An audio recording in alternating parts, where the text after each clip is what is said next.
صفحہ نمبر 89 شبلی نعمانی شیر العجم پس منظر 1857 کی جنگ آزادی نے ہندوستان کے ہر شعبہ زندگی سے متعلق افراد کو زندگی کی تلخیوں سے آشنا قرار دیا اور ان کا سب کچھ ملیہ میٹ ہو کر فنا ہو گیا، لیکن اس کے بعد کا زمانہ اردو ادب میں نثر نگاری کی عہد زرین کہلاتا ہے۔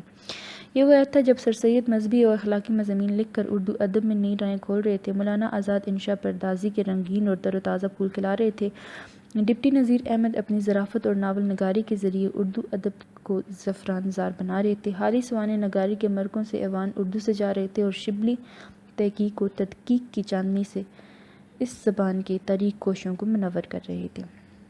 تعارف: علامہ شبلی نعمانی ایک ہنگامے 1857 میں پیدا ہوئے، دوسرے ہنگامے جنگ عظیم اول 1914 میں فوت ہو گئے، اس لیے ان کی ہنگامہ خیز اور معرکۃ الآراء زندگی بھی اردو ادب کو سنوارنے اور نکھارنے کا باعث بنی۔ اردو کے عناصر خمسہ میں ان کا شمار ہوتا ہے۔ علی گڑھ تحریک کے رکن رہے، سوانح نگاری اور تاریخ نگاری میں پیش رو کی حیثیت رکھتے تھے، ساری زندگی اسلام اور مسلمانوں کی نشاط ثانیہ کے لیے کوشاں رہے، بیش بہا ادبی سرمایہ چھوڑا جن میں الفاروق، المامون اور سیرت النبی صلی اللہ علیہ وسلم کو شاہکار کہا جاتا ہے۔ تنقید کے میدان میں موازنہ انیس و دبیر کے علاوہ ایک اور کتاب بھی لکھی جس کو شیر العجم کہتے ہیں۔ نظریاتی تنقید میں شیر العجم جلد اول اور خصوصیت کے ساتھ جلد چہارم اور موازنہ کا ابتدائی حصہ قابل ذکر ہے۔ پیج نمبر 90 خالص ادبی اور تنقیدی صنف میں شیر العجم شبلی کا سب سے بڑا ادبی کارنامہ ہے، اگرچہ اس سے پہلے وہ موازنہ انیس و دبیر میں سیرت حاصل مباحثہ کر چکے ہیں، لیکن شیر العجم کے مباحث واقعی لاجواب ہیں۔ شیر العجم 5 جلدوں پر مشتمل ہے۔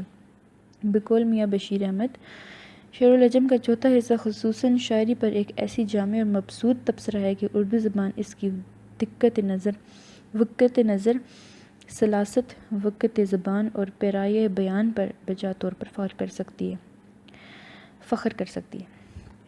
ایرانی شعراء کی تاریخ: شیر العجم میں ایرانی شعراء کی تاریخ بیان کی گئی ہے، لیکن اس کے ساتھ ساتھ ایران کی کئی سو سال ذہنی تاریخ بھی ہے۔ یہ امر نہایت حیرت انگیز ہے کہ اردو سے قطع نظر اس زمانے تک کے تمام شاعر خود فارسی میں شیر العجم کے طرز کی فارسی شاعری کو کوئی تاریخ نہیں لکھ سکتے تھے۔ شیر العجم کا مقصد فارسی شاعری کی تاریخ سے زیادہ اس کی تنقید تھا۔ خود شبلی شیر العجم کی دیباچے میں لکھتے ہیں، اس حصے میں ایران کی عام شاعری کی تنقید ہے۔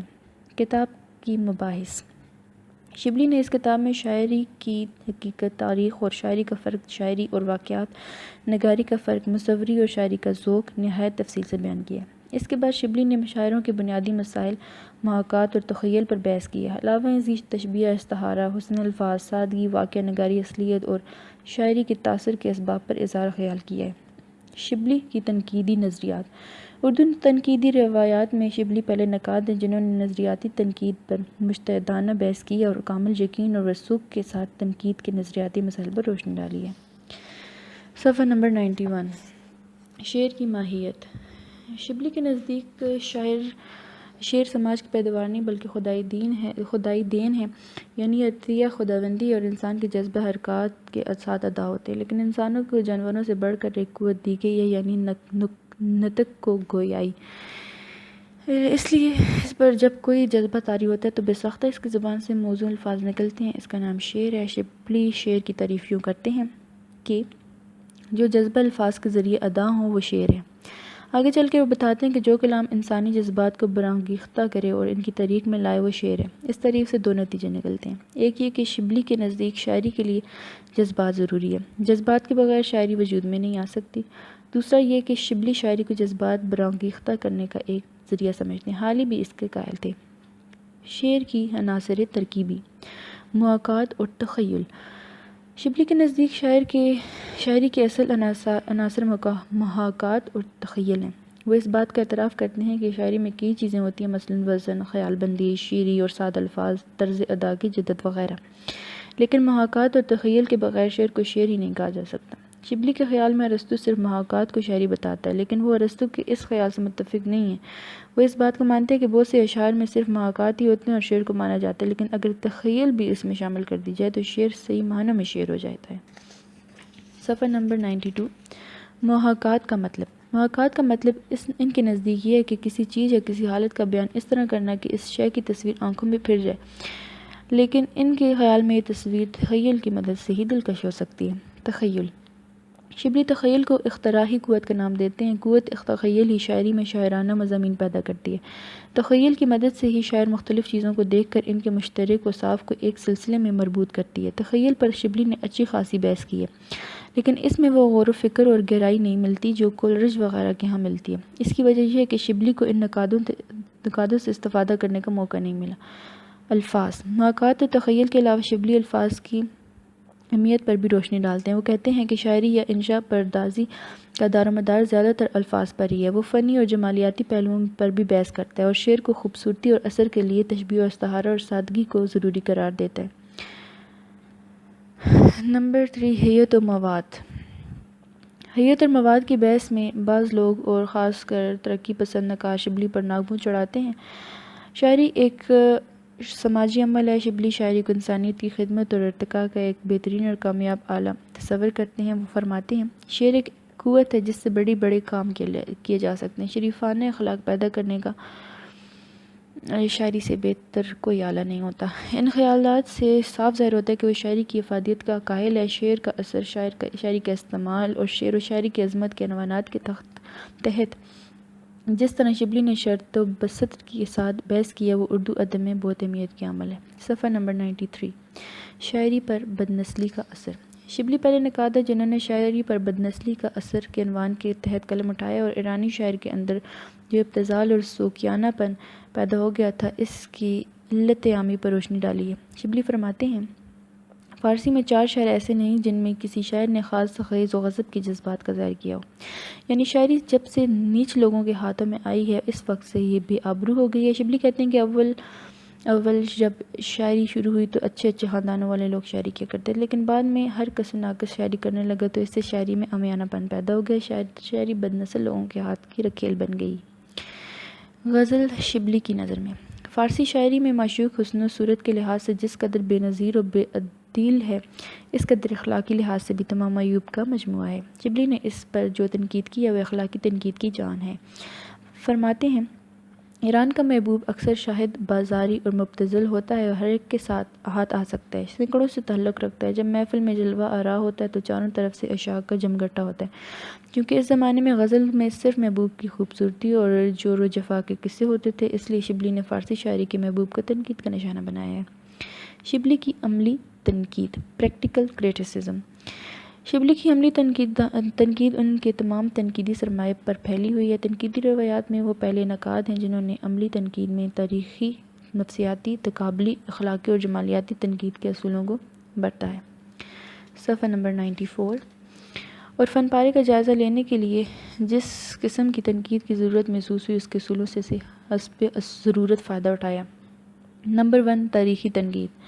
شبلی نے اگرچہ تاریخی تنقید کے فلسفے پر براہ راست قلم نہیں اٹھایا، تاہم اس کی عملی تنقید میں اس کا عکس نمایاں ہے۔ موازنہ 1900 میں شبلی نے دبیر کے خاندان اور حالات کا جائزہ لیا جو تاریخی تنقید کی جان ہے، کیونکہ تاریخی تنقید میں فنکار کے خاندان، ماحول اور اس کے زمانے کا جائزہ لینا ضروری ہوتا ہے۔ نمبر 2، اخلاقی تنقید۔ اخلاقی تنقید کے علمبرداروں کا خیال ہے کہ ادب کو انسانی اخلاق سنوارنا ایک آلہ ہونا چاہیے۔ شبلی میں شاعری کو اخلاق سنوارنے کا کام سپرد کرتے ہیں۔ وہ کہتے ہیں، شریفانہ اخلاق پیدا کرنے کے لیے شاعری سے بہتر کوئی آلہ نہیں ہوتا۔ نمبر 3، جمالیاتی تنقید۔ جمالیاتی یا فنی تنقید پر چند اٹل اصولوں پر فن پارے کو پرکھنے کا نام ہے۔ اس میں ساری تنقید ہیئت پر کی جاتی ہے۔ شبلی کی نقد میں اس کے اثرات بھی موجود ہیں۔ موازنہ 1900 کا موازنہ والا باب اس کی بہترین مثال ہے۔ نمبر 4، تقابلی تنقید۔ تقابلی تنقید کے لیے ضروری ہے کہ نقاد مختلف ممالک اور مختلف اردو ادب کو ملحوظ رکھے، یعنی جس صنف ادب پر تنقید کرتا ہو اس صنف کے تمام سرمایہ کو پیش نظر رکھے۔ شبلی کے ہاں نہ صرف اس کی جھلکیاں ملتی ہیں بلکہ حکمرانی بھی ہے۔ مثلاً موازنہ 1900 میں 19 کے کلام کو اجاگر کرنے کے لیے فردوسی کی منظر نگاری پیش کرتے ہیں اور پھر مقابلے میں 19 کے اشعار بھی پیش کرتے ہیں۔ صفحہ نمبر 95۔ نمبر 5، سائنٹیفک تنقید۔ سائنٹیفک تنقید سے مراد ہے کہ کسی فن پارے کو پرکھنے اور اس کی قد و قیمت متعین کرنے کے لیے اس فن پارے کو مرتب شدہ اصول و ضوابط کی کسوٹی پر پرکھا جائے۔ شبلی کی عملی تنقید میں جگہ جگہ اس کی کار فرمائی بھی نظر آتی ہے۔ موازنہ 1900 کے علاوہ شعر و لجم کی مختلف شعر مثلاً فردوسی، سعدی، خسرو وغیرہ کے کلام کا جائزہ پیش کرنے سے قبل وہ ایک اچھی شاعری کی خصوصیات بیان کرتے چلتے ہیں اور پھر انہی خصوصیات کی بنا پر ان شعراء کا جائزہ پیش کرتے ہیں، جو سائنٹیفک تنقید کی عمدہ مثال ہے۔ آزادی رائے۔ آزادی رائے نقاد کا سب سے بڑا جوہر ہے۔ نقاد کے لیے ضروری ہے کہ وہ مصنف کی طرح فن پارے کا اچھی طرح جائزہ لے کر اپنے فیصلے صادر کرے۔ شبلی میں یہ وصف موجود ہے۔ مثلاً انوری کو فارسی شاعری کے 3 اماموں میں سے ایک قرار دیا جاتا ہے، لیکن شبلی اس مشہور رائے سے اختلافات کرتے ہوئے انوری کو قصیدے کا نام نہیں بلکہ ہجوں کا امام قرار دیتے ہیں۔ اس کے علاوہ وہ موازنہ 1900 میں اپنے پیارے شہر 19 کے مقابلے میں دبیر کے حضرت علی اصغر کے پانی مانگنے والے واقعے کو ان الفاظ میں سراہتے ہیں: بعض موقعوں پر مرزا دبیر صاحب نے جس بلاغت سے مضمون ادا کیا ہے، میر 19 سے نہیں ہو سکا۔ شعر النجم۔ شعر النجم میں فارسی شاعری پر ایک اجمالی ریویو اور ہر صنف پر تفصیلی بحث کی گئی ہے۔ شعر النجم میں عمومی تبصرے کی چیدہ نکات حسب ذیل ہیں۔ نمبر 1، فارسی شاعری سے لگاؤ۔ شبلی کو فارسی شعر و ادب سے فطری لگاؤ تھا اور فارسی شاعری میں عشق کی حد تک پہنچ گیا تھا۔ Page number 96۔ اور اس کے اثر ان کی تمام تحریروں میں رنگین الفاظ، خوشنما تراکیب اور اس کی فارسی شاعری سے ظاہر کیا، اور اس ذوق نے انہیں شعر النجم کی کتاب لکھنے پر مجبور کیا۔ وسیع مطالعہ۔ نمبر 2، شبلی فارسی ادب کا نہایت وسیع مطالعہ لکھتے ہیں۔ ناقدین میں سے کم ایسے لوگ نکلیں گے جنہوں نے اتنا وسیع مطالعہ کرنے کے لیے قلم اٹھایا ہو۔ پوائنٹ نمبر 3، تنقید کا معیار۔ پوائنٹ نمبر 4، ایران کا مورخ نہیں۔ شبلی نے ایران کے مورخ ہونے کا دعویٰ نہیں دیا، اس لیے شعر النجم میں صرف وہ واقعات و معاملات دیے جن کا اثر شاعری پر پڑا ہے۔ پوائنٹ نمبر 5، موازنہ۔ کسی چیز کی خوبی یا خامی کا اندازہ مقابلہ یا موازنے کے ذریعے ہی لگایا جا سکتا ہے، اس لیے شبلی مختلف اصناف کے اساتذہ کا جا بجا موازنہ کرتا ہے، جس سے شاعر کی صحیح عظمت اور درجہ متعین ہو جاتا ہے۔ پوائنٹ نمبر 6، فارسی شعر و ادب کی روح تک رسائی۔ شعر النجم ایسی کتاب ہے جس کو پڑھنے سے بڑی حد تک فارسی شعر و ادب کی روح تک رسائی ممکن ہو جاتی ہے۔ اس زمانے میں جب فارسی کا رواج اٹھ چکا تھا اور لوگ اساتذہ فارسی کو بھولتے جا رہے تھے، تو شعر النجم کا منصہ شہود پر ابھرنا ناقابل فراموش تھا۔ شعر النجم پر جو تنقیدیں لکھی گئی ہیں، جن میں تاریخ و واقعات کی چھان بین کی گئی ہے، اس کی تحریک بھی شعر النجم کی مرہون منت ہے۔ صفحہ نمبر 97۔ مولانا محمد حسین آزاد، آب حیات۔ مولانا محمد حسین آزاد ایک عدیم المثال ادیب ہونے کے علاوہ ایک بلند پایہ شاعر اور نقاد بھی تھے۔ شاعری میں انہیں طرز جدید کے مجددین میں شمار کیا جاتا ہے، لیکن اصل چیز وہ ان کا درہ امتیاز ہے اور جس نے انہیں غیر فانی بنا دیا، اور وہ ان کے طرز تحریر یا اسلوب نگارش ہے۔ اردو شاعری میں انقلاب لانا آزاد کی ذہنی خلاقی کا منت کش ہے۔ انجمن پنجاب کے زیر اہتمام طرحی غزلوں کی بجائے مختلف موضوعات پر نظموں کو رواج دیا ہے۔ آزاد اور حالی نے مل کر اس میدان میں پہل کی۔ انہوں نے نہ صرف خود نظمیں کہیں بلکہ دوسروں کو ترغیب دے کر جدید نظموں کا رواج دیا۔ اس کے علاوہ مولانا حسین آزاد نے اس زمانے کی ادبی تاریخی تذکرہ اور تنقید کے علاوہ مرکہ نگاری پر بھی ایک کتاب لکھی، جس کو اردو ادب کی تاریخ میں آب حیات کہا جاتا ہے۔ آب حیات 1880 میں منظر عام پر آئی ہے۔ یہ کتاب ایسی زمانی موڑ پر ہمارے سامنے آتی ہے جب تذکرہ نگاری ختم ہو رہی تھی اور تاریخ ادب جنم لے رہی تھی۔ آب حیات اپنی قسم کی اولین کوشش ہونے کی وجہ سے تاریخ ادب کے تمام تقاضے پورے نہیں کرتی، لیکن تذکروں ہونے کے باوجود یہ تاریخ شاعروں کے رنگ ڈھنگ رکھتی ہے، اور تاریخی شاعری کے باوصف تذکروں کی خصوصیات بھی اپنے اندر تمام و کمال رکھتی ہے۔ آب حیات صرف تاریخی نہیں بلکہ یہ اپنے زمانے کی تنقید کی بھی ایک کتاب ہے اور اپنی تاریخیت کے باوجود ادب و انشا کی بھی ایک بہترین مثال ہے۔ آب حیات مشاہیر شعراء اردو ادب کا پہلا مبسوط اور مفصل تذکرہ ہے۔ بقول ڈاکٹر احسن فاروقی، آب حیات میں کچھ باتیں ایسی ضروری ہیں جو عام تذکروں میں نہیں ملتیں اور تاریخوں کا درہ امتیاز ہیں۔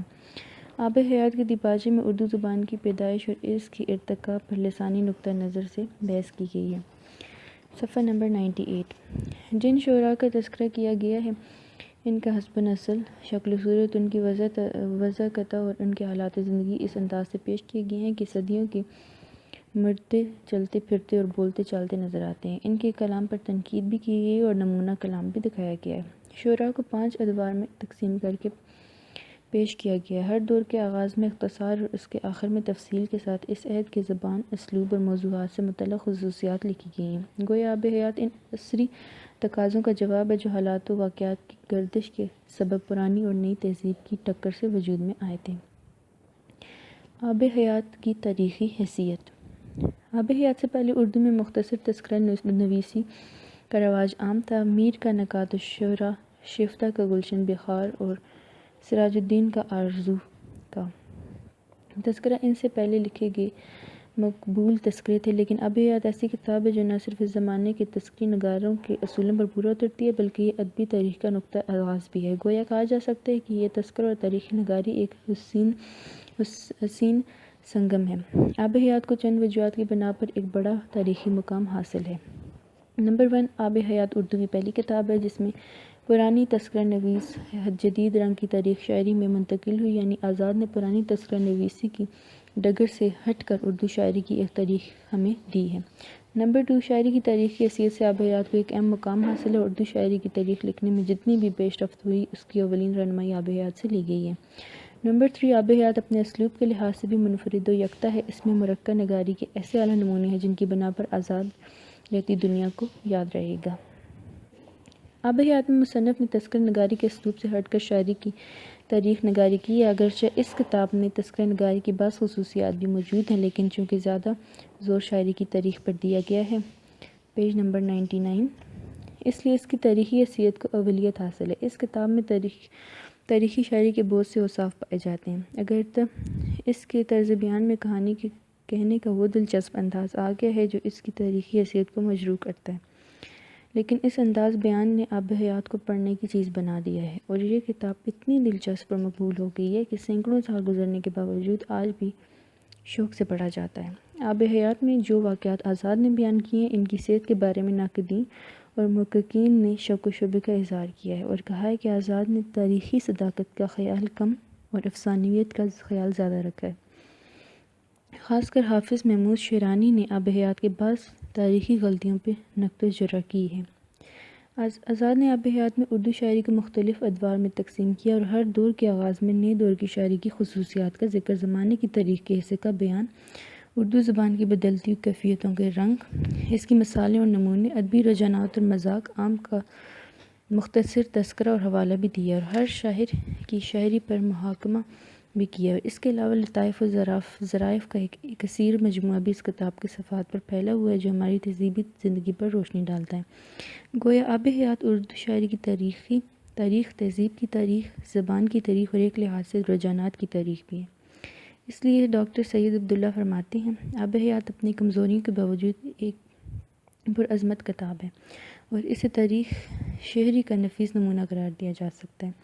آب حیات کے دیباچے میں مولانا خود فرماتے ہیں کہ بزرگان موصوف فقط نام کے شاعر رہ جائیں گے جن کے ساتھ کوئی بیان نہ ہوگا، جو ہمارے بعد آنے والوں کے دلوں پر یقین کا اثر پیدا کر سکتے ہیں۔ ہر چند کلام ان کے کمال کی یادگار موجود ہے، مگر فقط دیوان جو بکتے پھرتے ہیں بغیر ان کی تفصیل حالات کے اس مقصود کا حق پورا ادا نہیں کر سکتے، نہ اس زمانے کا عالم اس زمانے میں دکھا سکتے ہیں۔ پیج نمبر 100، اور یہ نہ ہوا کچھ بھی نہ ہوا۔ اصل حقیقت میں جو مولانا کے سامنے رہی وہ یہ تھی کہ وہ آب حیات میں شاعروں کے سوانح اور طرز کلام کو تاریخی تدریج و ترتیب کے ساتھ بیان نہیں کر رہے تھے بلکہ اس زمانے کا عالم و نقشہ دکھانا چاہتے تھے۔ ڈاکٹر احسن فاروقی آب حیات کی قدر و قیمت کا اندازہ اس طرح لگاتے ہیں، چند مخصوص صفحات میں آب حیات تذکروں سے آگے بڑھ کر تاریخ ادب کے دائرے میں آتی ضرور معلوم ہوتی ہیں۔ اس میں کچھ باتیں ایسی ضرور ہیں جو عام تذکروں سے نہیں ملتی اور تاریخوں کا در امتیاز ہیں۔ سب سے اہم اور نمایاں صفت اس کی ساخت ہے۔ یہ تاریخوں کے طریقہ پر لکھی گئی ہے اور اس میں ادوار قائم کیے گئے ہیں اور ان کے ماتحت شاعروں کا ذکر کیا گیا ہے۔ ہر دور سے پہلے ایک تمہید میں اس دور کی خصوصیت بیان کرنے کی کوشش کی گئی ہے۔ یہ تمہید خاص طور پر توجہ کے لائق ہیں کیونکہ ان سے اول ہم یہ فیصلہ کر سکتے ہیں کہ آب حیات تاریخی ادب کی حیثیت سے کس حد تک کامیاب ہے، اور دوم مولانا آزاد ادب میں کن صفات کو اہم سمجھتے تھے۔ آب حیات کی ادبی حیثیت۔ آب حیات میں گرچہ لاتعداد کمی بیشیاں موجود ہیں جو تاریخی اور تنقیدی لحاظ سے درست نہیں ہیں، لیکن ان کے باوجود آب حیات کی ادبی حیثیت مسلمہ ہے۔ پروفیسر حافظ محمود شیرانی اپنے مضمون تنقید آب حیات میں فرماتے ہیں، اردو کیا فارسی بھی اس پائے کی کوئی کتاب موجود نہیں ہے۔ یہ اگرچہ تاریخ ہے مگر اس کا ڈنگ افسانے کا سا ہے۔ یہ اگرچہ نثر ہے مگر اس کا لطف نظم کا سا ہے۔ محمود شیرانی کی اس قول سے دو باتیں نکلتی ہیں۔ ایک تو یہ کہ آب حیات ایسی تاریخ ہے جس کا ڈنگ افسانے کا سا ہے اور اس میں کسی ناول یا کہانی کی شکل پیدا ہو گئی ہے۔ دوسرا یہ کہ اس کا انداز بیان شاعری کا سا ہے، اس میں شاعری کی کیفیت آ گئی ہے۔ گویا بقول شیرانی تاریخی ہونے کے باوجود آب حیات کہانی بن گئی ہے۔ درحقیقت آب حیات کے مطالعے سے معلوم ہوتا ہے کہ بحیثیت مجموعہ اس طرح مرتب کی گئی ہے جیسے آزاد کوئی داستان پیش کر رہے ہیں اور سننے والوں کو اس کے ٹکڑے سنا رہے ہیں۔ Page number 101۔ گویا سامعین کو سنانا مقصود ہو اور یہی داستان کی خصوصیت ہوتی ہے۔ ظاہر ہے کہ داستان سننے جانے والے، ناول پڑھے جانے اور ڈرامہ دیکھے جانے کے لیے ہوتا ہے، لیکن ایک اور مشہور نقاد و تاریخ ادب اردو کے مصنف رام بابو سکسینہ آب حیات کی ادبی حیثیت کا اس طرح عبارت بتاتے ہیں۔ اس کی اصل خوبی اس کی بے مثال طرز عبارت ہے کہ جس کی نقل کی سب کوشش کرتے آئے ہیں مگر کمال کا کوئی نہیں کر سکا۔ الحق آزاد نے آب حیات لکھ کر اردو ادب میں ایک طرز کا اضافہ کیا جو مثل حالی کے سادہ اور عاری زیب و زینت نہیں اور نہ مولوی نذیر احمد کی طرح ثقیل و روزنی ہے۔ وہ ایک زوردار اور سب سے عجبدار رنگ رکھتی ہے، بلکہ حقیقت یہ ہے کہ اس میں کچھ ایسی خوبیاں ہیں جو احاطہ بیان سے باہر ہیں اور دل صرف اس سے لطف اندوز ہوتا ہے۔ مولانا آزاد نے آب حیات میں شاعرانہ اسلوب سے کام لیا ہے۔ آزاد کا زیادہ تر میلان یہی تھا کہ وہ اثر آفرینی کے لیے شاعری کے وسائل کثرت سے استعمال کرتے ہیں اور صوتی اثر بڑھانے کے لیے تشبیہوں، استعاروں اور شاعری کے دوسرے لوازمات سے کام لیتے ہیں۔ ڈاکٹر حامد احسن قادری نے مولانا آزاد کو ایک طرزدار ادیب کہا ہے۔ دراصل مولانا آزاد کی نمایاں خصوصیت ان کی طرزداری ہے اور یہی ان کی حیات ابدی کی ضامن ہے۔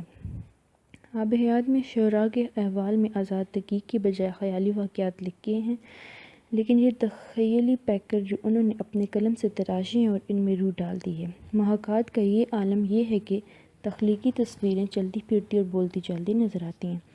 مرکہ نگاری آزاد کی تحریروں کا خاص جز ہے، لیکن مرکہ نگاری کے جو خالص حسین نادر نمونے آزاد نے آب حیات کے دامن میں سجائے ہیں ان کی نظیر ملنی مشکل ہے۔ یہ آزاد کی مرکہ نگاری کا اعجاز ہے کہ اس کتاب میں جن شعراء کا تذکرہ انہوں نے کیا وہ زندہ جاوید ہو گئی ہیں، اور آزاد کی تحقیق غلطیوں کے باوجود جو کچھ انہوں نے لکھ دیا ہے وہ نقش کا لجر ہو گیا ہے۔ اس کی واحد وجہ آزاد کا وہ حسن تحریر ہے جس کی متعلق شبلی نے ایک خط میں لکھا ہے کہ پیج نمبر 102۔ آزاد اگر گپیں ہانکتا ہے تو بھی وہی معلوم ہوتی ہے۔ آزاد کی تحریر کے سحر میں مسرور ہو کر ادبی لذت کے سوا اور کچھ آتا بھی ہے تو پڑھ چکنے کے بعد۔ آب حیات میں تذکرہ و تاریخ اور تبصرہ و تنقید سبھی کچھ موجود ہیں، لیکن اس کتاب کی ادبی لطافت اپنے اندر کاری کو اس طرح جذب کر لیتی ہے کہ وہ اس سرشاری کے عالم میں اور کچھ سوچنے پر کم توجہ دیتا ہے۔ اپنے مضامین کی نوعیت کے اعتبار سے آب حیات پرانے تذکرہ نگاروں سے بہتر اور فائق ہے۔ آزاد شاعروں کے نام نہیں گنواتے، متفرق و صاف و نقائص کی فہرست مرتب نہیں کرتے، بلکہ ہر شاعر کی زندہ تصویر کھینچتے ہیں۔ میر، سودا، درد، انشا، مصحفی، آتش، ناسخ، غرض ہر شاعر کی الگ الگ مکمل تصویر کشی کی گئی ہے۔ اس کے علاوہ ماحول کی بھی کسی حد تک بیان ہے جس کی وجہ سے شخصیت اور زیادہ ابھر کر سامنے آتی ہے۔ رام بابو فرماتے ہیں کہ یہ کتاب اپنے جواب آپ ہے اور آئندہ بھی اس کا جواب مشکل معلوم ہوتا ہے۔ آب حیات کو تاریخ اور تذکرے کے درمیان کی چیز اس لیے سمجھا جاتا ہے کہ چونکہ یہ اپنی نوعیت کی پہلی کوشش تھی، ظاہر ہے اس میں خصوصیات تاریخ کے ساتھ ساتھ تذکروں کے باقیات کے آثار بھی نظر آتے ہیں، جو ایک فطری امر ہے، ورنہ یہ حقیقت ہے کہ آب حیات تذکروں سے نکل کر تاریخ کے زمرے میں داخل ہو گئی ہے۔ آزاد دہلوی تہذیب و معاشرت کا شیدائی تھا، وہ دلی کی بزم آخر سے بجز قرار نکالا گیا۔ ان کی آنکھوں نے مغل تہذیب کے آثار کو تاراج ہوتے دیکھا تھا۔ وہ محفلیں اور مشاعرے جو ہندوستان کی شاعرانہ معاشرت کا جز خاص تھی، اب وہ تمام بزم آرائیں نقش و نگار تاک نسیاں ہو چکی تھیں۔ آب حیات میں آزاد کو موقع ملا کہ وہ زور تخیل اور جوش بیان سے ان محفلوں اور مشاعروں، لطیفہ بازیوں اور چٹکلے اندازیوں کی اس طرح مرکب کشی کر لے کہ یادگار ہو جائے۔ چنانچہ انہوں نے آب حیات میں اپنی دلکش اور رنگین اسلوب بیان اس طرح کیا ہے کہ یہ کتاب ان کی ایک ادبی شاہکار بن گئی ہے۔ مہدی افادی ایک مضمون اردو لٹریچر کی عناصر خمسہ میں فرماتے ہیں کہ صفحہ نمبر 103، سر سید سے معقولات الگ کر لیجئے تو کچھ نہیں رہتے، نذیر احمد بغیر مذہب کے لقمہ نہیں توڑتے، شبلی سے تاریخ لے لیجئے تو قریب قریب کورے رہ جائیں گے، حالی بھی جہاں تک نثر کا تعلق ہے سوانح نگاری کے ساتھ چل سکتے ہیں، لیکن آقائے اردو یعنی پروفیسر آزاد صرف انشا پرداز ہیں جن کو کسی اور سہارے کی ضرورت نہیں۔ آب حیات کی تنقید۔ آب حیات کے بارے میں اردو ادب کی سخت گیر نقاد کلیم الدین احمد فرماتے ہیں، آب حیات تنقیدی کارنامہ نہیں۔ کلیم الدین احمد کے اس محاکمہ سے جزوی اتفاق کیا جا سکتا ہے۔ آب حیات کا تنقیدی جائزہ لینے کے باوجود اچھی طرح یہ اندازہ ہوتا ہے کہ مولانا آزاد خیال کا بندہ تھا اور تنقیدی مباحث کے ضمن میں وہ خیال آرائی، لفظی حسن افزائی اور ذوق انشا پردازی کی نمود سے آگے اختیار کر لیتے اور صاف و سلیس لفظوں میں ہر دور کی سیاسی، معاشرتی اور ادبی عقبی زمین پیش کرتے اور بدلتے ہوئے منظر کی ٹھوس لفظوں میں تصویر کشی، تو آب حیات کی تنقیدی اہمیت بڑھ جاتی ہے۔ دراصل مولانا آزاد میں نقد کا مادہ نہ ہونے کے برابر تھا۔ ان کی نظر مشرقی حدود کی اسیر تھی، انگریزی لالٹینوں سے ان کی آنکھیں تو چندیار رہی تھیں، لیکن ان کا دماغ اس روشنی سے اپنے آپ کو منور کرنے سے لاچار تھا، اس لیے ان کی رائے اکثر گول ہوتی ہے۔ حالانکہ تنقید تو دو اور چار کہنے اور کرنے کا فن ہے، تنقید میں تخیل کی کارفرمائی بھی ضروری ہے، کیونکہ کسی شاعر کے دماغ میں سما کر اس کی ذہنیت، اس کی شخصیت، اس کے تجربات اور اس کے اغراض و مقاصد کو سمجھنا تخیل ہی کا کام ہے، لیکن نقاد تخیل کے گھوڑوں کی لگام کو قابو میں رکھتا ہے اور حسب ضرورت اسے تازیانہ لگاتا ہے۔ تخیل ادنیٰ خام ہے، نقاد کا مخدوم ہرگز نہیں۔ اگر نقاد تخیل کا بندہ ہو جائے تو اس کی تنقید کی اہمیت کم ہو جاتی ہے۔ وہ زور تخیل سے مجبور ہو کر اگرچہ دلچسپ مرکب بنا سکتا ہے، لیکن حقیقت اور واقفیت سے دور چلا جاتا ہے۔ یہی کچھ آب حیات میں موجود ہے۔ آزاد نے تخیل کی ترنگ میں میر کی بددماغی کو اس طرح اچھالا کہ میر کی تصویر مسخ ہو کر رہ گئی۔ آزاد شعر کے لیے خیال کو سب سے ضروری سمجھتے ہیں، اس کے بعد وہ موزونیت اور اسلوب کو اہمیت دیتے ہیں۔ Page number 104۔ ان کے خیال میں شعر میں تمام علمی اور اخلاقی مضامین کو جگہ دی جا سکتی ہے، بشرط یہ کہ شاعر نے ان تمام موضوعات کو پوری طرح محسوس کر کے اپنے تجربے کا جز بنا لیا ہو۔ انہوں نے ایک جگہ لکھا ہے کہ شعر علم کا عطر ہے اور اس میں لایعنی باتوں کی جگہ سنجیدہ خیالات دیکھنا چاہیے۔ وہ شعر کی افادی حیثیت کے قائل ہیں۔ آزاد کو شعر کی معاشرتی اہمیت کا بھی احساس ہے۔ وہ اس کو الہامی چیز سمجھنے کے باوجود کہتے ہیں کہ حالات و واقعات میں تبدیلیوں کے ساتھ شعر میں رنگ بدلتا ہے، بلکہ انہی حالات کے زیر اثر اس کی تشکیل ہوتی ہے۔ آزاد کی تنقید نظریات میں نظم و ضبط کی کیفیت نہیں ہے، بلکہ ادھر ادھر بکھرے ہوئے ہیں۔ انہوں نے حالی اور شبلی کی طرح فلسفیانہ، مدلل اور منطقی مباحث بیان نہیں کیے۔ آزاد کی ہاں عملی تنقید کے نمونے آب حیات میں نظر آتے ہیں۔ اس کے علاوہ سخندان فارس اور دیوان ذوق مقدمہ میں بھی اس کی مثالیں ملتی ہیں۔ اپنی عملی تنقید میں آزاد سختی سے اپنے قائم کیے ہوئے اصولوں پر عمل نہیں کرتے، جس کے نتیجے میں ان کی عملی تنقید سائنٹیفک اور عقلی نہیں ہو پاتی۔ وہ اپنی رائے کا اظہار ضرور کرتے ہیں، کبھی کبھی وہ پتے کی بات بھی کہہ جاتے ہیں۔ چنانچہ اردو شاعروں کے متعلق جو اظہار انہوں نے کیا، آج کے نقاد بھی انہی پر اپنی تنقید کی بنیادیں رکھتے ہیں۔ آزاد کی یہ تنقید آراء اکثر اوقات نہایت مختصر ہوتے ہیں، جن سے شاعر کے کلام کی پوری تصویر سامنے نہیں آتی۔ البتہ بعض بڑے شاعروں پر وہ قدر تفصیل سے لکھتے ہیں، لیکن یہ تفصیل بھی اجمالی حیثیت حاصل رکھتی ہے۔ بیجا طرفداری کی مثالیں بھی آزاد کے یہاں اکثر نظر آتی ہیں۔ ذوق کے کلام پر رائے دیتے ہوئے زمین آسمان کے کلابے ملا دیتے ہیں، کیونکہ ذوق محمد حسین آزاد کے استاد تھے، اس وجہ سے انہوں نے ان کی تصدیق کیا۔ آزاد کی اس جانبداری کا سر یہ کہ انہوں نے آب حیات کے پہلے ایڈیشن میں حکیم مومن کا تذکرہ ہی نہیں کیا۔ جب حالی نے اس کی شکایت کی تو آزاد نے معذرت کی اور حالی کی بھیجی ہوئی حالات منوہن آب حیات کی دوسرے ایڈیشن میں شائع کی۔ یہ بات جانبداری کے ساتھ ساتھ ان کی تنگ نظری پر بھی دلالت دیتی ہے۔ یہی آزاد کی تنقیدی بصیرت کی سب سے بڑی خامی ہے۔ صفحہ نمبر 105۔ آزاد کی عملی تنقید میں بعض جگہ تقابلی تنقید کی خصوصیات بھی ملتی ہیں، جب وہ بعض اردو شاعروں کا مقابلہ فارسی شاعروں سے کرتے ہیں، لیکن اس میں تفصیل کو دخل حاصل نہیں ہوتا، بلکہ ان کا مقصد یہ ہوتا ہے کہ اپنے شاعروں کو ان سے بہتر ثابت کریں۔ اس طرح معقول تقابل نہیں ہو پاتا۔ اس مقابلے میں وہی خصوصیات نمایاں نظر آتی ہیں جو تذکروں کے تقابلی تنقید میں ملتی ہیں۔ البتہ شاعروں کے حالات، ان کی اخلاق و عادات، ان کا معاشرتی ماحول جو ان کے کلام کی جانچنے کے لیے پس منظر کا کام دیتے ہیں، ان سب کی تصویر آزاد بڑی ہی چابک دستی سے کھینچتے ہیں۔ آزاد کے قلب و ذہن پر مشرقیت غالب تھی، چنانچہ اس وجہ سے اپنی تنقید میں مشرقی اصطلاحات تنقید سے بہتر کام لیتے ہیں۔ فصاحت و بلاغت، بندش کی چستی، معنی آفرینی، ناز و خیالی، تشبیہ و استعارہ وغیرہ کا ذکر کرتے ہیں اور کم بیش مشاعرے کے کلام کی تنقید میں ان اصطلاحات کو استعمال کرتے ہیں۔ آزاد کی عملی تنقید کو ان کے مرثر اسلوب نے بہت نقصان پہنچایا ہے۔ ان کی عبارت رنگین ہوتی ہے، وہ بات سے بات پیدا کر کے عبارت آرائی کی گلزار کھلاتے ہیں، جس کی وجہ سے تنقید میں تجزیے کی طرف ان سے توجہ ہٹ جاتی ہے اور وہ زبان و بیان کو سنوارنے میں زیادہ مصروف نظر آتے ہیں۔ آزاد نے جو تنقیدی نظریات قائم کیے ہیں وہ زیادہ غور و فکر کا نتیجہ نہیں، ان میں ذاتیت ہے۔ عملی تنقید میں وہ اصولوں کا خیال نہیں رکھتے، یہی وجہ ہے کہ ان کے زیادہ تر آراء سائنٹیفک ہونے کی بجائے جذباتی ہیں، جن کی عقل سے نسبت کم ہے، اس لیے وہ کوئی معقول تجزیہ نہیں کر پاتے۔ اردو زبان کے بارے میں آزاد نے جو نظریہ آب حیات میں پیش کیا ہے کہ اردو برج باشا سے نکلی ہے، وہ آج مکمل طور پر مسترد کیا جا چکا ہے، جس سے اندازہ ہوتا ہے کہ آزاد کی تنقیدی بصیرت کے ساتھ ساتھ تحقیقی بصیرت بھی کمزور تھی۔ تنقیدی حیثیت سے آب حیات کی کوئی بڑی تنقیدی کارنامہ نہیں ملتا۔ بلا شبہ آزاد کی اس کتاب میں تنقیدی قسم کے فقرے ضرور ملتے ہیں، لیکن وہ شاعری کی مکانیکی صفات سے آگے نہیں جا سکتے۔ آزاد کی تنقیدی بصیرت نکتہ چینی کی حد تک رہتی ہے، وہ پختہ تنقیدی شعور کی کمی کے باعث غالب کی جدت پسند طبیعت کو نہ سمجھ سکے اور ذوق کی شاعری ان کو مثالی نظر آنے لگی۔ تنقید کسی فن پارے کو اپنے پورے تناظر میں دیکھ کر متوازن رائے قائم کرنے کی ہمگیر شہود کا نام ہے۔ صفحہ نمبر 106۔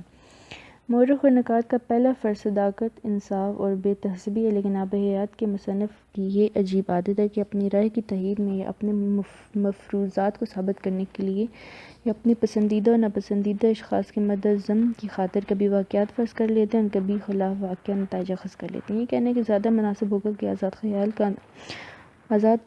خیال کا آدمی تھا، وہ تنقید جیسے اسپارٹ اور دو اور دو چار کرنے کا فنی شعور کی داد کیسے دے سکتا تھا؟ لیکن اس کے باوجود آزاد نے مختلف شعراء کے متعلق جن خیالات کا اظہار کیا وہ آج بھی نئی آنے والی نسل کے لیے مشعل راہ ہیں۔ آزاد کی آراء قابل اعتراض رہی، لیکن اکثر جگہ ان کی رائے سے اتفاق بھی کرنا پڑتا ہے۔ آب حیات کا یہی تنقیدی انداز ہے جو اسے قدیم تذکرہ نگاری سے الگ کرتا ہے اور اس جدید تنقید کی بنیاد ڈالتا ہے جو بعد میں مقدمہ شعر و شاعری کی صورت میں حالی کی یہاں پوری آب و تاب کے ساتھ رونما ہوئی۔ اب تک اردو زبان کی کوئی ایسی تاریخ نہیں لکھی جا سکتی جو آب حیات کو یکسر نظر انداز کرتے، بلکہ بعض حالات و معاملات میں آب حیات کی اطلاعات بھی اپنے موضوع پر واحد ماخذ ہیں۔ دوسری باتوں میں مولانا کی صفائی میں کہی جا سکتی وہ یہ ہے کہ اردو شعر و ادب اور اس کی تاریخ کے لیے بہت سے ماخذ جن میں شعراء کے کلام، نثر نگاروں کی تصانیف، تذکرے اور تاریخیں سب کچھ شامل ہیں، مولانا آزاد کے بہت بعد دریافت ہوئے اور اس دریافت کا سلسلہ بھی جاری ہے، اس لیے تحقیق میں کسی بیان کو صرف اس حد کی معمولات کی حد تک ہی معتبر اور مستند سمجھا جا سکتا ہے۔ مزید دریافت سے تحقیق کے نتائج میں ہمیشہ اضافہ ہوتا رہا ہے۔ آب حیات بیک وقت اردو شعراء کا تذکرہ بھی ہے اور اردو زبان کی تاریخ بھی، سیرت نگاری کا مرکب بھی اور اردو تنقید کا اولین سرچشمہ بھی، لسانی تجزیہ و تخیل کا نمونہ بھی اور عملی و ادب تحقیقات کی مثال بھی۔ آب حیات نے نہ صرف تذکرہ نگاری کی بجائے ادبی تحقیق کی بنیاد ڈالی بلکہ سیرت نگاری اور ادبی تاریخ کی طرف سے آنے والوں کو توجہ مبذول کروائی ہے۔ چنانچہ آب حیات کے زیر اثر پرانے انداز کے تذکروں کی اہمیت گھٹ گئی ہے اور ان کی جگہ تاریخی اور تنقیدی کتابوں کا رواج عام ہوا ہے۔ صفحہ نمبر 107۔ ٹاپک کا نام ہے سید عابد علی عابد۔ دم رخصت وہ چپ رہے عابد، آنکھ میں پھیلتا گیا کاجل۔ سید عابد علی عابد اردو ادب کے ایک خوش فکر شاعر اور خوش ذوق ادیب ہیں۔ ادب کے تقریباً تمام شعبوں میں انہیں یکساں درجہ امتیاز حاصل ہے۔ انہوں نے مشرقی اور مغربی علوم کو بنظر غائر مطالعہ کیا تھا۔ عابد علی عابد کے متعلق ڈاکٹر فرمان فتح لکھتے ہیں سید عابد علی عابد اردو کے ان ادیبوں میں سے تھے جن کے دم سے ہمارے ہاں شعر گوئی اور شعر و فہمی، نکتہ سنجی اور نکتہ آفرینی اور زبان دانی اور تخبر علمی کا برم قائم تھا۔ اردو ادب میں مقدمہ شعر و شاعری کے بعد پہلی دفعہ جو کتاب ادبیات کے اصولوں کو واضح کرتی ہے اور جس میں تمام فنی تنقیدی امور کا جائزہ لیا گیا وہ بلا شبہ عابد علی عابد کی اصول انتقاد ادبیات ہے۔ سید عابد علی عابد کے نظام تنقید کے تجزیاتی مطالعے میں یہ امر اہمیت کا حامل ہے کہ وہ محض ایک نقاد ہی نہیں بلکہ تخلیقی فنکار بھی تھے۔ چونکہ وہ خود تخلیقی عمل اور اس سے وابستہ نفسی کیفیات کے رمز شناس تھے، اس لیے بحیثیت نقاد ان کی تخلیق یا تخلیق کار کے بارے میں یہ رویہ ہمدردانہ رہتا ہے۔ ایک سے زائد اصناف میں اپنے فن کے جوہر دکھانے والوں کے بارے میں بالعموم ایک سوال پیدا ہوتا ہے کہ کس صنف کی تخلیق کو باقی پر فوقیت دی جائے۔ یہ درست ہے کہ عابد علی عابد کی شاعری دیگر تخلیقی کاوشوں پر بھاری ہے، لیکن اس کے بعد تنقید کا پلڑا بھاری نظر آتا ہے، اور تنقید میں بھی اصول انتقاد و ادبیات باقی تنقیدی کتب کے مقابلے میں سب سے زیادہ اہمیت کے قابل ہے۔ اردو تنقید میں اس کی اہمیت مسلم ہے، اور اردو تنقید میں بنیادی اصولوں سے بحث کرنے والی کتاب انگلیوں پر گنی جا سکتی ہے۔ اس لیے اب تک لوگ حال ہی کے مقدمہ شعر و شاعری اور شبلی کے شعر الحجم کے بتائے ہوئے راستے کے مسافر تھے۔ صفحہ نمبر 108۔ لیکن بعد میں ڈاکٹر سید عبداللہ حسن عسکری اور ڈاکٹر عباد بریلوی کے علاوہ عابد علی عابد نے اس میں گراں قدر اضافہ کیے ہیں۔ اصول انتقاد و ادبیات غالباً ایک ایسی واحد کتاب ہے جس میں جملہ اصناف اور تنقید سے وابستہ مسائل کا مکمل جائزہ اور کچھ ادبی اقدار کی تشکیل کی نہ صرف کوشش کی گئی بلکہ اس کی روشنی میں اصناف ادب پر عملی تنقید بھی پیش کی گئی ہے۔ اپنی عمومی حیثیت میں یہ اردو ادب کی ایک جامع دستاویز ہے، لیکن اس کے ساتھ ساتھ یہ کتاب ایسے اصول بھی مہیا کرتی ہے جن کی رہنمائی میں خود عابد علی عابد کی تخلیقات بھی پڑھا جا سکتا ہے۔ اصول انتقاد و ادبیات کی اہمیت اور وسعت و عمیقی کا اندازہ ان کے ابواب کی ترتیب سے ہی ہوتا ہے۔ باب اول، ادب اور اس کی اصناف۔ باب دوم، انتقادی مطالعے کے مباحث عمومی۔ باب سوم، یورپ میں انتقاد و ادبیات۔ باب چہارم، مشرقی انتقاد کے اہم مسائل اور مغربی اسلوب۔ باب پنجم، اردو میں انتقاد کا ارتقاء۔ باب ششم، شعر انتقاد کے اصول انتقاد۔ باب ہفتم، داستان۔ باب ہشتم، ناول۔ باب نہم، مختصر افسانہ۔ باب دہم، ڈرامہ۔ باب یزدہم، مرثیہ اصطلاحی معنی میں۔ عابد علی عابد نے مشرق و مغرب کے ادبیات کا گہرا مطالعہ ہی نہیں کیا بلکہ اپنے اعلیٰ ذوق کی بنا پر ہر دو سے کسب فیض بھی حاصل کیا ہے۔ ان کے تنقیدی فیصلوں میں جو میانہ روی اور اعتدال کا رجحان ملتا ہے، صفحہ نمبر 109، وہ ان کے مزاج کا عطیہ نہیں بلکہ مشرق و مغرب کے مطالعے کی دین ہے۔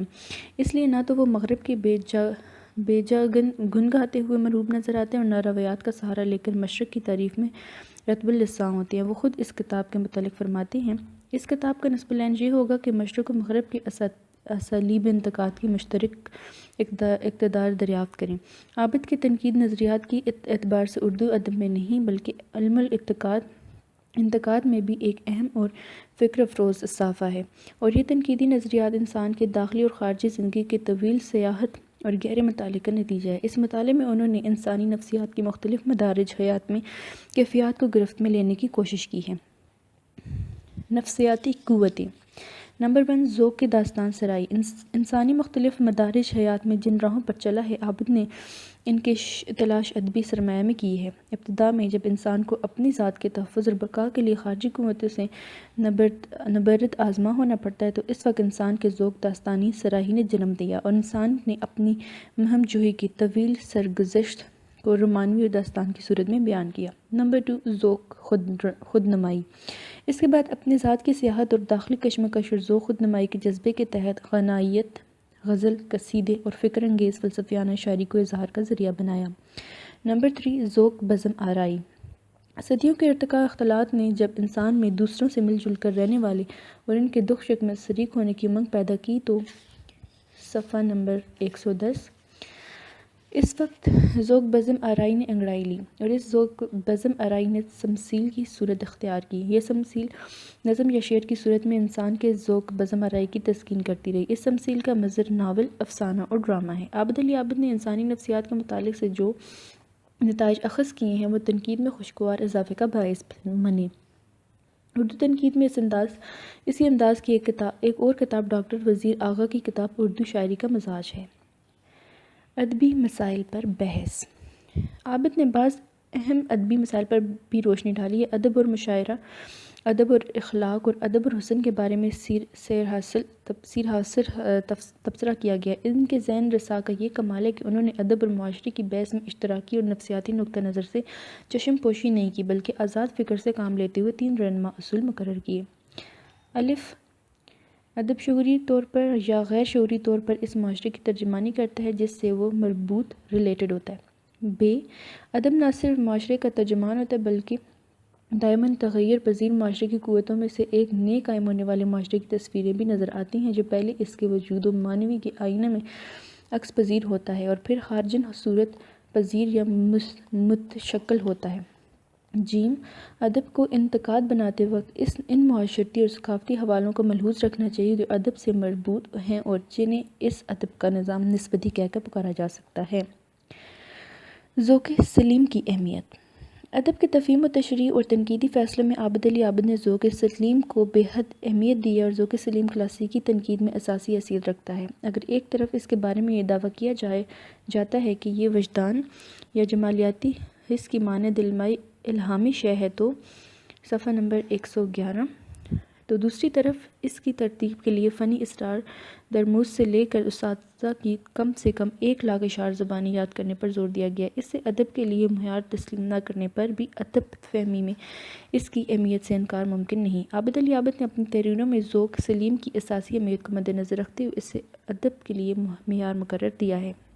اصول انتقادی ادبیات میں اس کے متعلق اس طرح فرماتے ہیں: نمبر 1، وہ تمام تحریریں ادب کے دائرے میں داخل سمجھی جائیں گی جن کے مطالب کو ذوق سلیم معیاری تصور کرے گا۔ نمبر 2، سخن فہمی کے لیے شرط لازم ذوق سلیم ہے۔ نمبر 3، جس منزل تک شاعر پہنچا ہوا ہوتا ہے وہاں تک صاحب ذوق سلیم کا ذہن بھی ان الفاظ کی مدد سے پہنچ ہی جاتا ہے جو اشعار میں استعمال ہوتے ہیں۔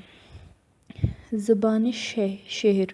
عام طور پر مشرقی شعری زبان کے بارے میں خیال کیا جاتا ہے کہ یہ زیادہ تر آرائشی پہلوؤں کی کسوٹی قرار دیتا ہے، مگر عابد علی عابد نے شعری زبان سے بحث کرتے ہوئے ثابت کیا کہ مشرقی تنقید آرائشی پہلوؤں سے کم اور ابلاغ مطالب کے لیے موضوع انتخاب، لفظ اور کم سے کم الفاظ میں اصل کیفیت کو گرفت میں لینے کے عمل کو زیادہ اہمیت دیتی ہے۔ اس سلسلے میں عابد علی عابد فرماتے ہیں: غزل فارسی اور قدیم اسلوب کے انتظار کے مطابق ادبیات کو جانچنے اور پرکھنے کا دار و مدار اصطلاحاتی علوم پر ہے، یعنی معنی، بیان اور بدیع۔ اسلوب۔ اصول انتقاد ادبیات میں ایک موقع پر عابد علی عابد اسلوب کے ضمن میں ان خیالات کا اظہار کرتے ہیں: بے شک اعلیٰ درجے کے فنکار اپنی تخلیقات میں اپنی انفرادیت کا اظہار کرتے ہیں، صفحہ نمبر 112، اور اپنے اسلوب تحریر کے ذریعے جانے پہچانے جاتے ہیں، لیکن اس انفرادی تشخص کے باوجود ان کی تحریروں پر ماضی کے نثری سرمایہ کا اثر ہوتا ہے۔ اس طرح شاعر اپنی شخصیت کا اظہار اپنے مخصوص اسلوب نگارش کے ذریعے کرتا ہے، لیکن اس کا اسلوب نگارش انہی عناصر سے تشکیل پاتا ہے جو اسے روایات سے روسے میں ملتے ہیں۔ اس اقتباس سے چند باتیں نمایاں طور پر سامنے آتی ہیں۔ نمبر 1، اسلوب انفرادیت کا ذریعہ ہے۔ نمبر 2، روایت اسلوب کی تشکیل میں اہم کردار ادا کرتی ہے۔ نمبر 3، اسلوب شخصیت کا اظہار ہے۔ نمبر 4، مطالعے سے تخلیقی صلاحیتوں کو جلا ملتی ہے۔ نمبر 5، اسلوب الہامی نہیں اکتسابی ہوتا ہے۔ مندرجہ بالا 5 اصول اسلوب کے عمومی بحث میں کام آ سکتے ہیں۔ اسلوب الہامی نہیں اکتسابی ہے، یعنی خیالات تو غیب سے آ سکتے ہیں لیکن اس کے لیے موزوں در الفاظ کی تلاش خالق کی شعوری کوشش ہے۔ نفسیاتی لحاظ سے لفظ کی شعوری تلاش در حقیقت لاشعوری مرکات کے سلسلے کی مرہون منت ہوتی ہے، اور اپنے موضوع کے اعتبار سے اردو تنقید کی تاریخ میں یہ پہلی کتاب ہے جس میں مشرق و مغرب کے ادب اور ان کے اصول نقد کو سامنے رکھ کر پرکھنے کی کوشش کی گئی ہے۔ اس طرح ادب کے سارے اصناف اور مسائل کو ایک ہی عینک سے دیکھنے اور دکھانے پر زور نہیں دیا گیا، بلکہ ادب کو 2 بڑے شعبوں نثر اور نظم میں تقسیم کر کے ان کے اجزائے ترکیبی کو الگ الگ پرکھنے اور جانچنے کے بعد ان کی تنقید کے اصول مرتب کیے گئے ہیں۔ اس بات سے انکار ممکن نہیں کہ عابد علی عابد کا جو تنقیدی سرمایہ ہم تک پہنچا وہ بے نظیر اور بے عدیل ہے۔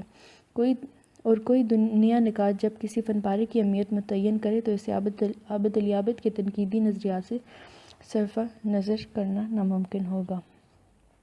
صفحہ نمبر 113، جمالیاتی رنگ اور حسن۔ عابد کے جو نظریات، روایات اور اسلوب کے بارے میں ہیں، ان پر ایلیٹ کی گہری چھاپ ہے، لیکن جب وہ ادب سے حسن کی بات کرتے ہیں تو بالخصوص ایلیٹ اور کروچے کے نزدیک ہو جاتے ہیں۔ مغرب کا گہرا ادبی اور تنقیدی مطالعہ رکھنے کے باوجود یہ بات ماننی پڑتی ہے کہ عابد نے اپنے نقطہ نظر کو اپنانے اور بیان کرنے میں ان مغربی نقادوں سے مدد لی ہے، لیکن ان کی تقلید نہیں کی، اور یہ امر قابل تعریف ہے۔